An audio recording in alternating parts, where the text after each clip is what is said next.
Good morning, friends. Today we are going to see the remaining part of the activity 3.5 Alchemy of the Nature. In the first part, we have seen that we instructively turn to the outdoor activities and nature as a way of relaxing and enhancing our well being.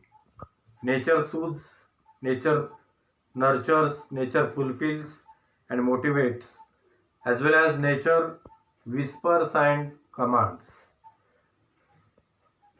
इथं लेखिका म्हणते आपण निसर्गामध्ये आराम करण्यासाठी चांगल्या प्रकारे आराम घेण्यासाठी जातो त्यावेळेला निसर्ग आपल्याला सांत्वन करतो, आपल्याला आपल्या इच्छा पूर्ण करतो, आपल्याला प्रेरणा देतो, आपल्याशी हितकुश असतो व आपल्याला आज्ञा सुद्धा करतो. तुम्ही असं कधी ऐकलंय का? When do it lives me in complete off. आणि हे ज्या वेळेला मी ऐकते त्यावेळेला मला आश्चर्य वाटतं. आणि लेखिका पुढे एक उदाहरण देतात ते जास्वंदाच्या फुलाचं. A hibiscus plant in garden, every fortnight it blooms. प्रत्येक 15 आठवड्याला ते उमलतं. It is big, bright and tender. Through the day it smiles with sun and dances with wind. But when evening approaches, it wilts, and the morning after it withers completely. By the evening it falls and becomes one with earth. And he lives only one day, life of one day, so majestically. And what we too lived our life, however short, it foolish. Then writers gives another example of rock. When we went to Rocky Beach, we saw the spread of majestic ocean. Rocks alongside, carved, sculpted, shaped the water. Water is so gentle and rock is so hard. Yet water flows over it, and the rock takes the shapes of water gives it. And that's how our problems are so colossal, so large, and we are so small, yet we must persist. We have to persist. And then another example, one small grass peering through the small cracks in concrete pavement. एक गवताचं पातं कॉन्क्रीटच्या असणाऱ्या, सिमेंटच्या असणाऱ्या रस्त्यामधून उगवतं. It left us thinking, however impossible things may look, there is always opening. गोष्टी किती जरी अशक्य वाटत असल्या तरी सुद्धा कुठंतरी एक आशा आहे, आशा असते, असं त्याच्यातून दिसून येतं. We saw a bare tree, all leaves, in the cold winter, and we thought now the chapter of the tree was over. But 3 months passed, and spring set in, and the tree was back to its green majesty once again, and full of leaves, birds, and life. वसंत ऋतूमध्ये पुन्हा झाडाला पालवी फुटते, झाड पुन्हा पाना फुलानं बहरतं, त्याच्यावरती पक्षी येतात आणि अशा प्रकारे पुन्हा झाड आनंदी होतं आणि दुसऱ्याला आनंद देतं. What if we too had the conviction that, अरे आपला सुद्धा अशीच जर श्रद्धा असेल तर काय होईल. However difficult things are right now. आता जरी किती जरी अवघड गोष्टी वाटत असल्या, it will not remain so for ever. या कायमच्याच अशा अवघड गोष्टी राहणार नाहीत. कठीण काळ असा कायमचाच राहणार नाही. Remember this too shall pass. लक्षात ठेवा, हे सुद्धा दिवस निघून जातील, अशी लेखिका आपल्याला सांगते. The in the last part We saw an army of ants lugging a fly which was at least 10 times and the ant size. आपण पाहतो मुंग्यांची एक रांग एका माशीला की जी माशी त्यांच्यापेक्षा 10 पटीनं मोठी आहे अशा माशीला ओढत नेत आहेत. The ants organized themselves around the fly. मुंग्या स्वतःला त्या असणाऱ्या माशीच्या भोवती सांगतिक वृत्तीनं जमा करतात, एकत्रित करतात. Lifted it on frail fillers, आपल्या दुबळ्या असणाऱ्या पायावरती त्यांना उचलतात, त्या माशीला उचलतात. Carried it to a quite distance, आणि तिला एका दूरवर असणाऱ्या अंतरावरती घेऊन जातात. It is a alchemy of nature, हे सुद्धा एक निसर्गाचीच किमया आहे. मुंगी लहान असते तरी सुद्धा मुंगीकडं एक जिद्द असते, चिकाटी असते, आणि त्या चिकाटीच्या जोरावर मुंगी तिच्यापेक्षा 10 पटीनं मोठ्या असणाऱ्या माशीला ओढत नेऊ शकते. मुंग्या त्या माशीला ओढत नेऊ शकतात. देअर टीमवर्क, त्यांची सांघिक वृत्ती अँड प्रिझर्व्हरन्स वेर इम्प्रेसिव्ह, आणि चिकाटी अतिशय प्रभावी असते. What if we too are consistent, जर आपण ही सातत्यपूर्ण असलो, ऑर्गनाइज्ड, आपण सुद्धा लक्ष केंद्रित केलं, फोकस्ड असलो, लक्ष केंद्रित केलं, तर काय घडेल? Spiders webs R delicate,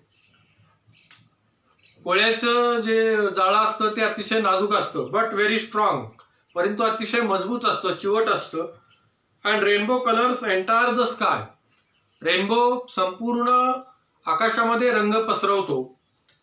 oyster take a grain of sand, they open up with a pearl, शिंपलं एक वाळूचा कण आतमध्ये घेतं आणि मोती त्याच्यातून बाहेर पडतो.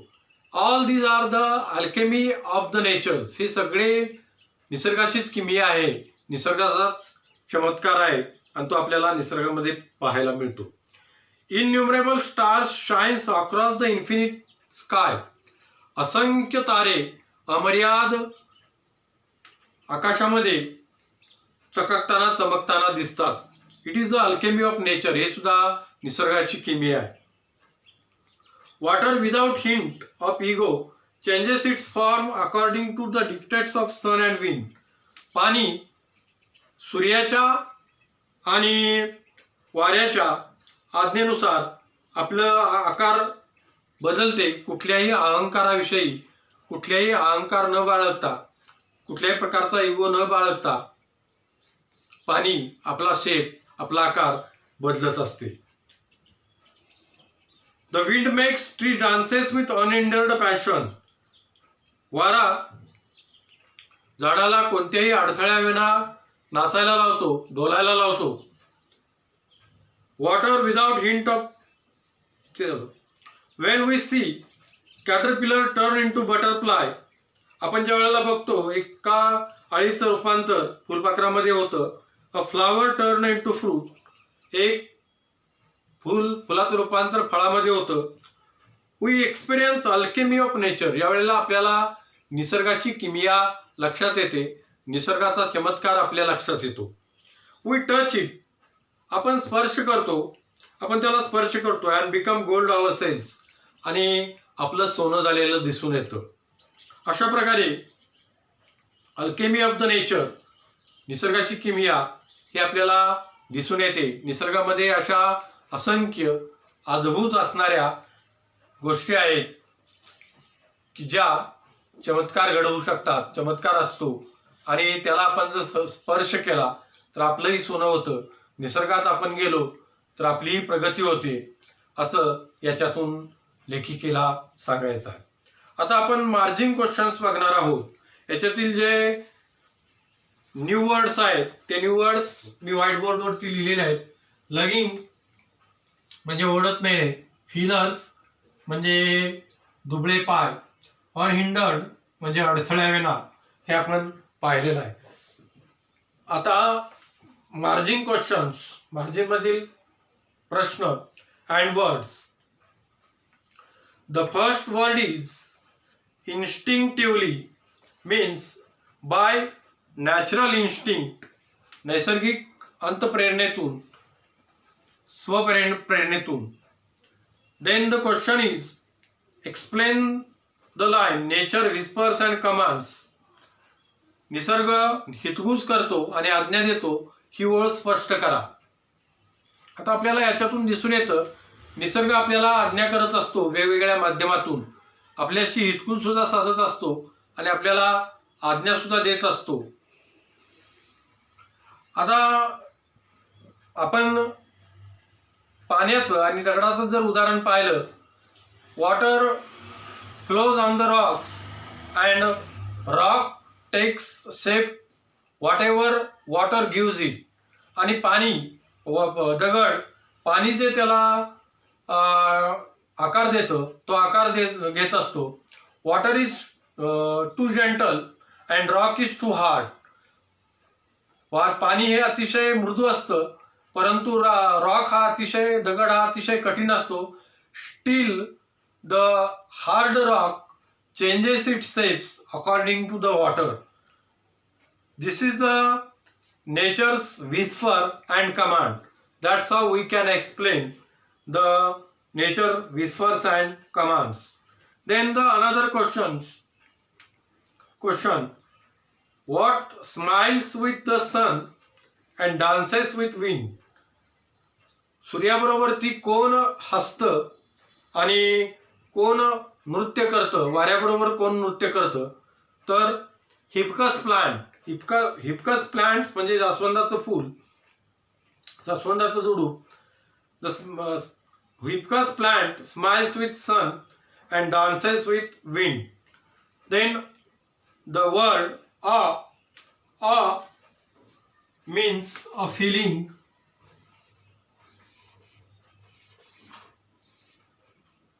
Awe means a feeling of respect with wonder. निसर्गाची आश्चर्याची भावना. Then the another question, what lesson do we learn from the hibiscus plant. आपण जास्वंदाच्या फुलाकडून कोणता धडा शिकतो. We learn from the hibiscus plant that it blooms every fortnight, big, bright and tender, and it smiles with the sun and dances with wind, and it lives only a day in life, but it still is very happy and it looks very splendor. जास्वंदाचं फूल प्रत्येक 15 वेळेला उमलतं, परंतु ते अतिशय दिमाखात उभं राहतं. एकच दिवस ते जीवन जगतं, परंतु अतिशय दिमाखानं आणि डामडौलानं ते जीवन जगतं.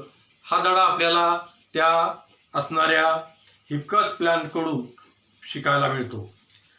Then the word wilting, to dry or droop, म्हणजे सुकून जाणं, कोमेजून जाणं. विदर्स, ड्रायज अप म्हणजे कोरडं पडणं. Then the another question is, what kind of rock did author find on the beach. लेखिकेला बीचवरती, समुद्र किनाऱ्यावरती कोणत्या प्रकारचा दगड आढळला, तर the author find hard rock on the beach. Then the word splendour means grand appearance, भव्य असा देखावा, भव्य असं दिसणं, दिमाखात दिसणं. Then the word colossal means extremely large, colossal म्हणजे अतिशय मोठं. Then the another question is, the rock is hard but it is dominating, give reasons for your answer.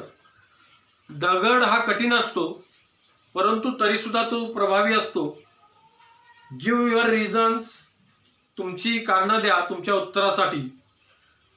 Naturally the rock is hard, but whenever the water flows on it, it changes its shapes. It changes according to water. water gives shapes to the rock. Rock changes according to him, according to the water, and that is why it is not so egoist. अशा प्रकारे दगड हा किती जरी कठीण असला तरी सुद्धा तो अहंकारी नसतो. पाणी जसा आकार देईल त्या पद्धतीनं बदलत असतो आणि वर्षांवर्षामध्ये आपल्यामध्ये बदल घडवून आणत असतो. Then the another question is, in what condition was the tree in the cold water winter month? थंडीच्या महिन्यामध्ये झाडाची परिस्थिती काय असते, झाड काय स्थितीत असतं? The tree is bare of all leaves in the cold winter. झाड पूर्णपणे निष्पर्ण झालेलं असतं. झाडाची पानं पूर्णपणे गळून गेलेली असतात थंडीच्या महिन्यामध्ये. Then the another question is, what do we learn from the small bits of grass? आपल्याला छोट्याशा त्या ग्रास किंवा त्या असणाऱ्या गवताच्या पात्याकडून काय शिकायला मिळतं? we learn from the small bit of grass. If the things are impossible, there is a possibility. जरी गोष्टी अशक्य वाटत असल्या तरी सुद्धा त्या शक्य असू शकतात, हे आपण त्याच्यातून शिकू शकतो. Then the another word is conviction, means strong belief. Conviction म्हणजे strong belief, अतिशय गाढ श्रद्धा. What do we find in the infinite sky? अमर्याद आकाशामध्ये आपल्याला काय आढळून येतं?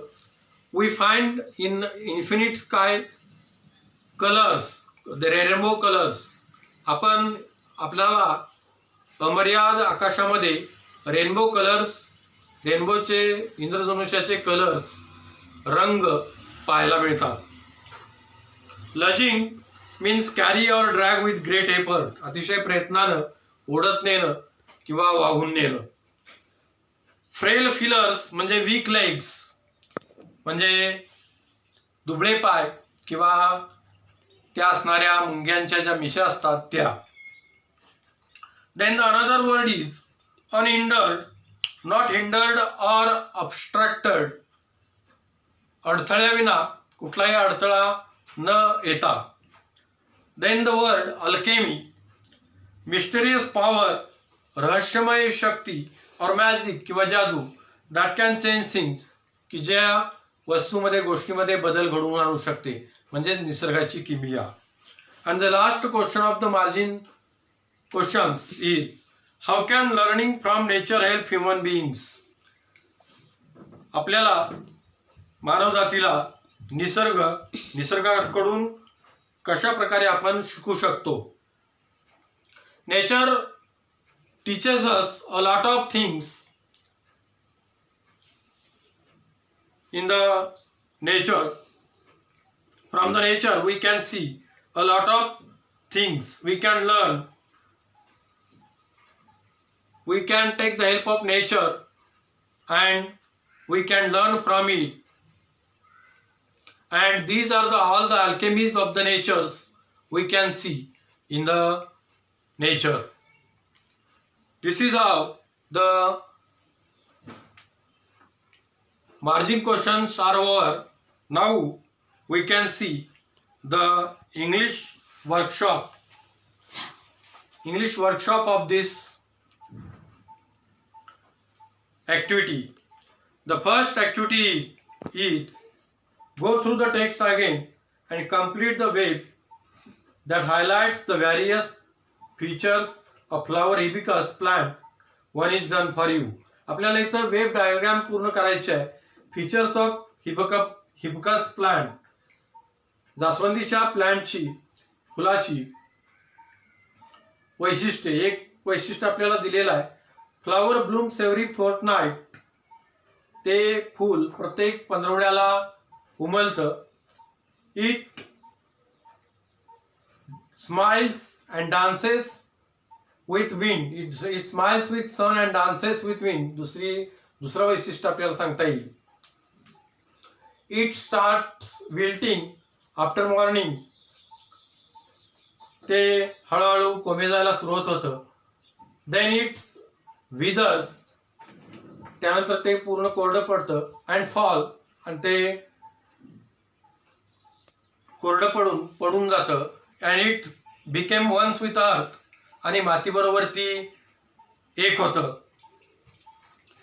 आणि it lives a day only for one day, but he lives in a splendor way, in a full of splendor, so of splendor.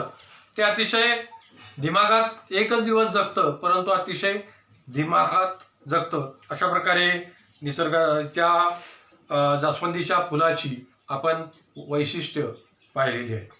आता second activity,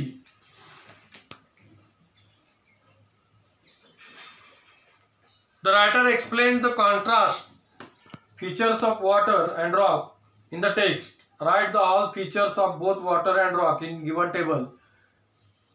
लेखकानं पाणी आणि दगड यांची वैशिष्ट्ये, यांच्यातील विरोधाभास आपल्याला सांगितलेला आहे, स्पष्ट केलेला आहे.